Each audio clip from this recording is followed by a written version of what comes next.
এই ক্ষেত্ৰত আপুনি আজি কি অনুভৱ ব্যক্ত কৰিব? কৃষ্ণ শংকৰ গুৰু হৰি ৰাম। আজি আমাৰ শ্ৰীমন্ত শংকৰদেৱ সংঘৰ আগন্তুক 25 আৰু 26 2025 আৰু 26 এই দুটা বৰ্ষৰ কাৰণে যে আমাৰ পদাধিকাৰ নিৰ্বাচন হয়, এই প্ৰক্ৰিয়াটো আগৰ পৰা আৰম্ভ হৈছিলে আৰু আজি কেইটামান মুহূৰ্তৰ আগতে ভোট গণনা শেষ হৈছে আৰু ইয়াত 3গৰাকী প্ৰাৰ্থী আছিলে। আমাক ভৱেন্দ্ৰনাথ ডেকা আৰু এজন ধৰ্মেশ্বৰ হাজৰিকা আৰু এজন বীৰেন বৰা, মই ৰঙিয়াৰ, আৰু ধৰ্মেশ্বৰ হাজৰিকা আছিলে বোকাখাট জিলা শাখা আৰু বীৰেন বৰা আছিলে কাৰ্বি আংলঙৰ। এই তিনিজনৰ ভিতৰত প্ৰতিদ্বন্দ্বিতা হৈছিলে আৰু আমাক নিৰ্বাচিত কৰিছে গোটেই অসমৰ ভগৱন্তসকলে আমাক এটা আগবঢ়াই দিলে। ইয়াৰ আগৰ এটা টাৰ্মটো আমাক নিৰ্বাচিত কৰিছিলে, এইবাৰ প্ৰতিদ্বন্দ্বিতা হোৱা নাছিলে। বিনা প্ৰতিদ্বন্দ্বিতাৰে আচলতে পদাধিকাৰ হৈ বৰ বেছি আমেজটো নাপায়। মানুহবিলাকে বা কি ভাবে কি নাভাবে, যিটো আমাৰ নিয়মত চলে তাতে এইবাৰ প্ৰস্তাৱেই নহ'ল আমাৰ, সেইটো কাৰণে অসুবিধা হৈছিলে। কিন্তু এইবাৰ কেইবাগৰাকীও প্ৰস্তাৱ হৈছিলে আৰু 3জন আছিলে আৰু আমাৰ কাৰ্যনিৰ্বাহী ঠিক কৰে আৰু 3জনৰ ভিতৰত আমাক আচলতে ইমান সংখ্যক ভোট দি আমাক নিৰ্বাচিত কৰিছে। মই নিজেই বৰ অভিভূত হৈ গৈছোঁ। গতিকে ভগৱন্তসকলে গোটেই অসমত, উত্তৰ পূৰ্বাঞ্চলত দিল্লীটো আছে, আমাৰ পুৰীটো আছে, সকলো ভোট দিছে। ভোট কিন্তু আমাকেই দিছে বুলি আমি গম পাওঁ।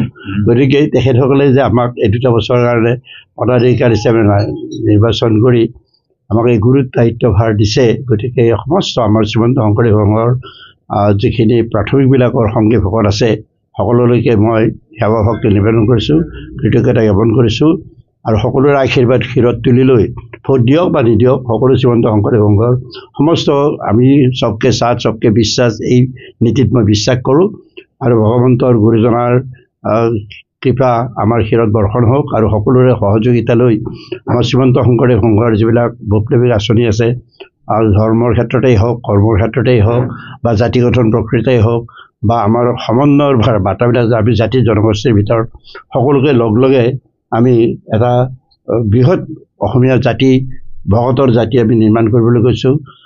সেইটো যাতে আমি সফল হ'ব পাৰোঁ আৰু গুৰুজনাৰ যিবিলাক বাণী সেইবিলাক যাতে আমি গোটেই বিশ্বত প্ৰতিষ্ঠা কৰিব পাৰোঁ।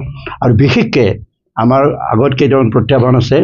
আমাৰ আজিকালি আপোনাসকলে জানে যে বৰ্তমান সময়ত ধৰ্মবস্তু বা আধ্যাত্মিকতা এইবিলাকৰ প্ৰতি মানুহৰ অনীহা আছে আৰু ধৰ্ম আৰু আধ্যাত্মিকতা নৈতিকতা যদি নাথাকে এখন সমাজ, মানুহৰ সমাজ তিষ্ঠি থাকিব নোৱাৰিব।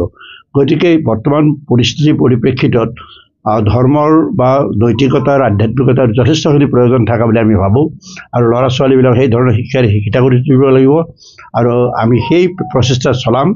আৰু আমি যেনেকৈ আমাৰ এখন নৈতিকতাপূৰ্ণ, আধ্যাত্মিকতাপূৰ্ণ আৰু সকলোৰে সমন্বয়, বিশ্বাস, আস্থাৰ আৰু প্ৰেম প্ৰীতিৰ যাতে আমি এখন সমাজ নিৰ্মাণ কৰিব পাৰোঁ গুৰুজনাৰ আদৰ্শৰে, সেইটো প্ৰচেষ্টা চলাম। আৰু বিশেষকৈ আমাৰ আগত কেইটামান প্ৰত্যাহ্বান আছে। বিশ্ববিদ্যালয় এখন মহাপুৰুষ শ্ৰীমন্ত শংকৰদেৱ বিশ্ববিদ্যালয় সেইখন আমি প্ৰতিষ্ঠা কৰিছোঁ। সেইখন যাতে বিশ্ববৰণ্য এখন মানে আন্তঃৰাষ্ট্ৰীয় মানদণ্ডৰ বিশ্ববিদ্যালয় উন্নীত কৰিব পাৰে, এই 2 বছৰত আমি য'ত প্ৰচেষ্টা চেষ্টা কৰিম। বহুখিনি আমি আগবাঢ়িছোঁ, আমি আগবাঢ়িব লাগিব আৰু আমি এটা thrift and credit cooperative society কৰি এটা এইটো সঞ্চয় আৰু ঋণ আঁচনিৰ যোগেৰে আমি এটা শংকৰদেৱ বেংক কৰিবলৈ গৈছোঁ। সেইটো আমি কাৰ্যকৰী কৰিমেই এই 2 বছৰৰ ভিতৰত। আমাক ৰিজাৰ্ভ বেংকে কিবা এটা কৰক বন্ধ কৰি থৈছে। আমি সমবায় খণ্ডত এটা বেংক কৰি তাৰ যোগেদি যাতে মানুহক বিভিন্ন ধৰণৰ আঁচনিবিলাকে সুবিধা দিব পাৰোঁ তাৰ প্ৰচেষ্টা কৰিম। কাৰণ চাউল কথা আৰু হৰি কথা দুয়োটা একেলগে লাগিব আৰু আমাৰ অন্যান্য কামবিলাক সাংগঠনিক দিশো আছে বা সমাজ সংগঠনৰ কথা আছে, সাহিত্য সংস্কৃতি আছে, নৈতিকতা, আধ্যাত্মিকতা, এইবিলাক আমি আগবাঢ়িব। নতুন পৰিকল্পনা থাকিব নেকি? কিটো বিশ্বমুখী কৰাৰ ক্ষেত্ৰত আৰু এইটোতো বিশ্বমুখী ইতিমধ্যে হৈ গ'ল।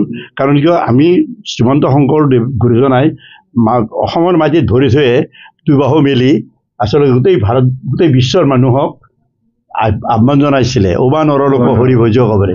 তাৰমানে মই মোৰ জীৱনত আমি যিখিনি পালোঁ, বহুত অভিজ্ঞতা পালোঁ। ধৰ্ম বস্তু এটাই, সত্য ধৰ্ম, শান্তিয়ে ধৰ্ম, প্ৰেমেই ধৰ্ম।